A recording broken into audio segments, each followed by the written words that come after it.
नमस्कार, मैं हूं प्रभु चावला और सीधी बात में आज बारी है आतंकवाद के यमराज नरेंद्र भाई मोदी की। अब यमराज हैं ये इंसान है। मीडिया वाले पता नहीं किसको क्या बना देते हैं भैया। नहीं यार, मैं एक सीधा साधा गुजराती भाई, दाल भात खाने वाला, जनता की सेवा करने वाला एक सामान्य इंसान हूं। ठीक है, आपके ऊपर सबसे ज्यादा आक्रमण हो रखा ना, आपको चैलेंज किया उन्होंने। आपने कहा था मेरे प्रदेश में कुछ करके दिखा दे, तो उन्होंने करके दिखा दिया। ये शब्द सही नहीं है आपके, और कोई ऐसे मेरे शब्द निकाल दे तो मैं स्वीकार करूंगा। आपने क्या कहा? कुछ तो चैलेंज किया था आपने। मैं हमेशा कहता हूं कि आतंकवाद को ईंट का जवाब पत्थर से मिलना चाहिए। इस देश में आतंकवाद की पगचंपी बंद होनी चाहिए। आतंकवाद के प्रति जीरो टॉलरेंस होना चाहिए। और मैं मानता हूं पूरे देश में ये मूड बनाए बिना हम आतंकवाद का सफाया नहीं कर पाएंगे। नहीं भाई, एक बात समझे, जिस तरह की आपकी कठोर छवि है कि आप कोई कंप्रोमाइज नहीं करते, जब आपके प्रदेश में आतंकवादियों ने एक बार 60 लोग मार दिए, आपके स्वाभिमान के ऊपर चोट तो लगी होगी। ये सवाल मेरे स्वाभिमान का नहीं है। आतंकवाद ये मानवता विरुद्ध लड़ाई है। पूरे विश्व की मानवतावादी शक्तियों ने इकट्ठा होना चाहिए और जो जहां से लड़ाई लड़ सकता है मानवता के लिए लड़नी चाहिए। अगर गुजरात के नसीब में वो लड़ाई आएगी तो गुजरात वो लड़ाई लड़ता है, और गुजरात ने इस लड़ाई को लड़ करके दिखा भी दिया है। पहली बार गत 5 वर्ष में एक के बाद एक हिंदुस्तान के सभी महत्वपूर्ण राज्यों में आतंकवादी घटनाएं घटी। गुजरात अकेला राज्य है जिसने सारा खाका खोल दिया, सारे पन्ने उगाड़ के रख दिए और देश के सामने आतंकवादियों का सही चेहरा प्रस्तुत कर दिया। एक बार ये भी लगता है जो लोग पकड़े जाते हैं अंत में वो छूट जाते हैं, कोई उनके खिलाफ चार्जशीट नहीं फाइल हो पाती। कानूनी व्यवस्था होनी चाहिए। गुजरात सरकार ने कानून की व्यवस्था की है। भारत सरकार के पास गुजरात ने ऑर्गेनाइज क्राइम के लिए एक विधेयक पास करके 2-2 बार गुजरात असेंबली ने विधेयक पारित किया,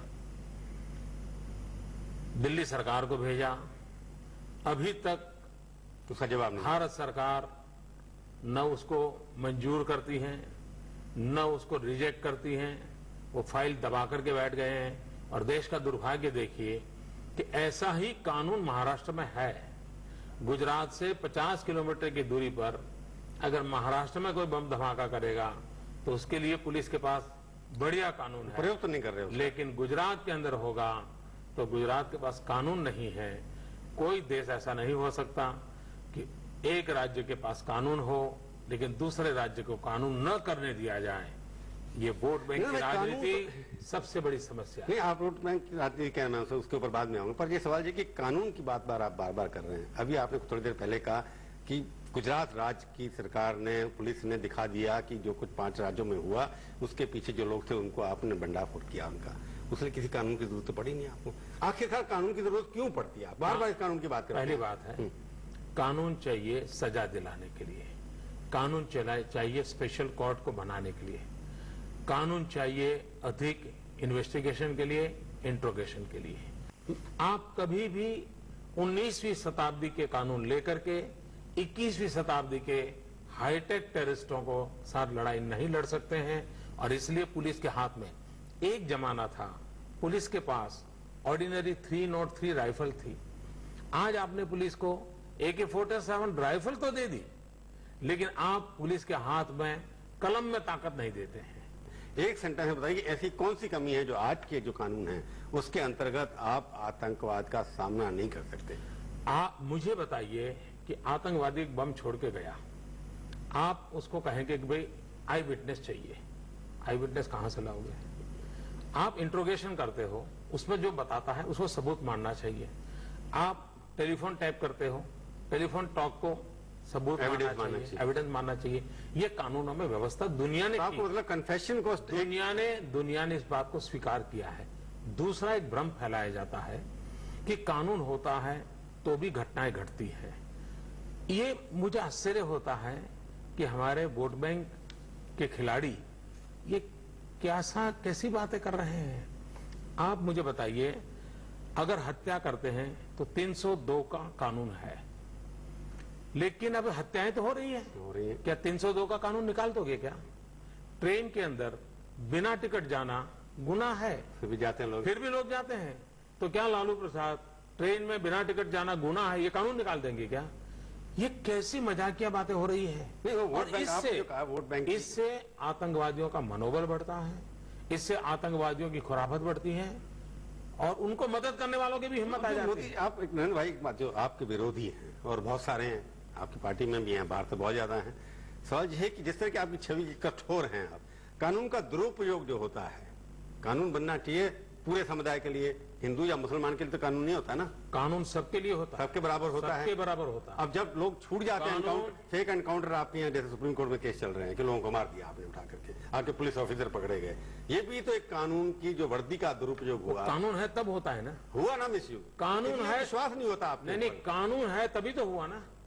अगर मान लीजिए किसी को, पुलिस को भी इंक्वायरी हुई तो कानून था तब हुई ना। अगर कानून न होता तो क्या होता? पुलिस के पास अगर ये आप पावर मुझे बताइए, आप निर्दोष लोगों को मरने देने को तैयार हो, लेकिन दो निर्दोष लोगों की जांच होने देने के लिए तैयार नहीं हो। निर्दोष लोगों को मौत के घाट उतार दिया जाता है, आप निर्दोष लोगों की चिंता नहीं है। और इस देश का दुर्भाग्य है कि वो लोग कानून का विरोध करते हैं जिनको आतंकवादियों की चिंता है, जिन लोगों को आतंक की चिंता है, टेरर की चिंता है, टेररिज्म की चिंता है, वो कठोर से कठोर कानून के पक्षकार होते हैं। निवंत भाई, ये आपने बात ठीक की, अगर आतंकवादी के लिए एक लॉ है, उसको प्रिवेंट करना है, उसको सजा देनी है, जो दंगे करते हैं, जो मारते हैं लोग, उनको भी सजा उसी कानून के अंदर कोई ना कोई होनी चाहिए। इस तरह की होनी चाहिए ना, कानून सबके लिए होना चाहिए, ये कानून किसी ने हाथ में नहीं लेना चाहिए। तो आपको एक बात जो जिस तरह आप कहना चाहिए कि कानून सबके लिए बराबर है, ये इस तरह की जो भावनाएं हैं, दुर्भावनाएं हैं, उसको दूर करने के लिए भी कोई उपाय आप लोगों को सोचने चाहिए ना। भारत का संविधान है, भारत का न्यायतंत्र है, भारत में वाइब्रेंट मीडिया है, आप चिंता क्यों करते हैं इतनी? निर्दोषों को मरने देंगे क्या आप लोग? क्योंकि रोज ही नरेंद्र मोदी के खिलाफ कोई ना कोई सुप्रीम कोर्ट में खड़ा होता है, कोई ना कोई वहां पहुंच जाता है। मैं 3 बार मुख्यमंत्री बना हूं। दिल्ली में वो सरकार है जो मेरा एक भी गुना 100 मील दूरी पर भी हाथ लगेगा तो मुझे फांसी लटकाने के लिए मौका ढूंढ रही है। 4 साल से, 4.5 साल से दिल्ली में सरकार बैठी है, अब तक मुझ पर कोई इल्जाम नहीं लग पाया है, मुझ पर कोई एफआईआर लॉन्च नहीं हुई है। बयानबाजी करते हैं, वो पॉलिटिकल है, वो आप भी जानते हैं। ठीक है, पॉलिटिकल वो है, आपकी रोजी रोटी के लिए मीडिया को भी मजा आता है, उनको भी मजा आता है। ठीक है, हम तो टारगेट हैं आतंकवादियों के बाद, आप लोगों के टारगेट हम ही हैं मीडिया वाले, कि या तो उनको मारो या इनको मारो। परंतु राजनीति जो आतंकवाद के नाम पर हो रही है, उसके लिए कौन जिम्मेवार है? मैं पूछूंगा आपसे, इसके नाम पर, आतंकवाद के नाम पर राजनीति हो रही है। तो आतंकवादी बीजेपी का नहीं है, कांग्रेस का नहीं है, मानवता के खिलाफ एक जंग है। इस पर क्यों वो कहते हैं जी नहीं हम नहीं कानून बनाएंगे, आप कहते हैं कानून बनाएंगे, तो दोनों की सोचो ना अलग अलग तरीका क्यों है? पहली बात है, दुनिया के सभी डेमोक्रेटिक कंट्रीज ने आतंकवाद के खिलाफ कठोर से कठोर कानून बनाए हैं। अगर हिंदुस्तान में कोई नहीं बनाता है तो सवाल उसको पूछना चाहिए। जो ह्यूमन राइट के सबसे बड़े ठेकेदार हैं, उन्होंने भी कठोर से कठोर कानून बनाए हैं। अगर कानून का मिसयूज होता है तो हमारे देश में एक व्यवस्था है, लेकिन कानून न होने के कारण निर्दोषों को मौत के घाट उतार दिया जाता है, उसके लिए कौन जवाब दे? और इसलिए देश में, और मैं कम से कम पिछले दिल्ली बम के बाद, धमाके के बाद, हिंदुस्तान का मीडिया एक स्वर से कानून के पक्ष में जो कैंपेन कर रहा है, मैं सभी मीडिया के मित्रों को इस विषय में बधाई भी देना पसंद करूंगा आज, क्योंकि मैं लगातार देख रहा हूं पिछले 4 दिन से मीडिया के सभी चैनल, इलेक्ट्रॉनिक मीडिया हो या प्रिंट मीडिया हो, देश में कठोर कानून होना चाहिए, इस आवश्यकता पे बल दे रहा है। और हो सकता है दिल्ली की सरकार वोट बैंक की राजनीति से बाहर निकल करके गरीब निर्दोष नागरिकों की रक्षा को प्राथमिकता